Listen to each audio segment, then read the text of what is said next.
سب رسول کی بات ہے، سب اہل بیت کی بات کر رہا ہوں.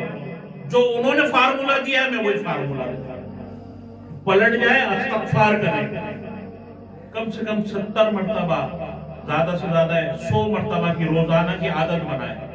اپنی پیشانی کو سجدے میں خاک آلود کرنے کی کوشش کریں. یہ میں پیغام دے رہا ہوں، خدا کی قسم غفلت میں نہ مار دیجیے. آج ہمارے یہاں کہا تو جا رہا ہے کہ اس پلازہ میں آپ شہید ہو گئے. وہ خدا جانتا ہے سب کا مقام، میں نہیں جانتا. پتہ نہیں کون غفلت میں تھا، پتہ نہیں کون غفلت میں تھا، کس کے پاس حلال تھا کس کے پاس حرام تھا، کس نے اللہ کی فرما بردار تھا اور کون نافرما بردار تھا. تو ہمیں بتایا کہ یہ عذاب ہے، یہ چھوٹے چھوٹے سے عذاب ہے، ہمیں ہلانے کے لیے آتے ہیں. کل ہم بھی ہو سکتے ہیں ایسی جگہ پھنس جائیں. ہو رہا ہے نا مسلسل آتے ہیں. میں تو نظر رکھتا ہوں ان چیزوں پہ، کیونکہ مجھے انٹرنیشنل لیول پر خطاب کرنے پڑتے ہیں. میں دیکھ رہا ہوتا ہوں کہ کہاں کہاں پر کیا ہو رہا ہے. تو ہماری شادیاں، ہمارے خوشیاں، ہمارے غم، ہر چیز اہل بیت کے طریقے پر ہونا چاہیے. بہت سارے لوگ کہتے ہیں کہ ہمارے شادی ہوتی ہے تو ہم، آپ لوگ بھی جانتے ہیں سب جگہ سب ایک چھت کے نیچے ہوتے ہیں، خوشی غم میں سب جگہ موجود ہے. مسجد الگ الگ ہے بس پھر وہ شادی میں شیعہ سنی دیوبندی بھابھی سب ایک جگہ ہوتے ہیں کہ میں نے اس کو دیا تو یہ مجھے بھی دے گا. ایسے ہی ہے نا، خوشی غم سب ایک دوسرے کے بغیر رہ نہیں سکتے. ویسے جھگڑے تو وہ ہے فلانا، وہ ہے فلانا، وہ ہے فلانا، تو یوں ہے، تو غلط چل رہا ہے. ایک عالم دین میرے استاد بھی رہ چکے ہیں وہ، اور میں استاد مانوں گا، رہ کیا چکے ہیں. اب اس دنیا فانی میں نہیں رہے، اللہ تعالیٰ ان کو غریق رحمت کرے اور بے شمار رحمت ان کی قبر پہ نازل فرمائے. استاد قلب صادق بہت مشہور عالم دین، میرا تعلق ان سے جڑا 1995-96 میں. آپ لوگ جب بہت سے آپ میں سے پیدا بھی نہیں ہوں گے، کسی کی پیدائش کی تاریخ نہیں ہوگی.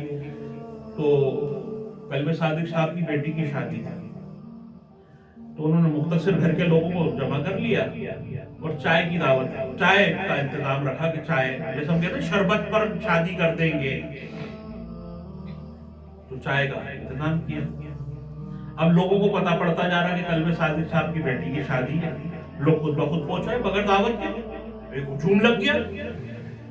تو قلب صادق صاحب کی جو چاہنے والے تھے انہوں نے آ کر بولا علامہ وہ رش بہت ہو گیا. تو کہنے لگے کیا ہو گیا، ہم نے جن کو بلایا تھا اور جو خود آ گئے ہماری محبت میں تو کوئی مسئلہ نہیں ہے. نکاح ہو گیا. تو اس کے بعد آپ نے کہا کہ سب کو شائی مشروب پیش کریں، جو ہماری استطاعت ہے آپ پیش کریں. انہوں نے چائے دی سب کو، جو تھی کسی کو ملی کسی کو نہیں ملی.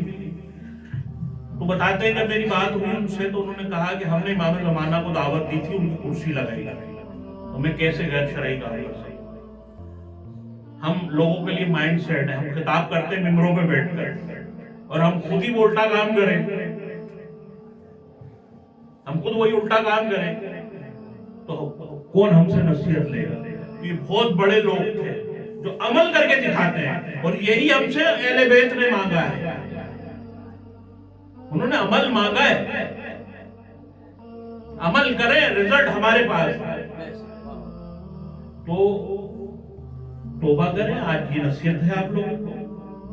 دیکھیں کروڑوں روپے شادیوں میں لگا دیتے ہیں. سارے نوجوانوں سے گزارش ہے کہ صرف شب برات والے دن توبہ نہیں کرنا کہ مجھے معاف کر دو، مجھ سے کوئی غلطی ہو گئی ہو. سینکڑوں میسج آتے ہیں میرے پاس، تو وہ ڈیجیٹل میسج کی کوئی ویلیو نہیں ہوتی. اگر آپ کو کسی سے معافی مانگے 10 بستہ جا کر معافی مانگے. اچھا بہت سارے لوگ 2-3 سال سے باب الفقرہ میں محفل نہیں ہو رہی، جبکہ امام زمانہ کی تاج پوشی ہے اس دن. اور الحمدللہ مجھے 2018 میں 14 شعبان کو اللہ تعالیٰ نے مجھ پر اتنا کرم کیا کہ میں اللہ کے گھر کا طواف کر رہا تھا. اس رات صفا مروہ پہ دوڑ رہا تھا اس رات.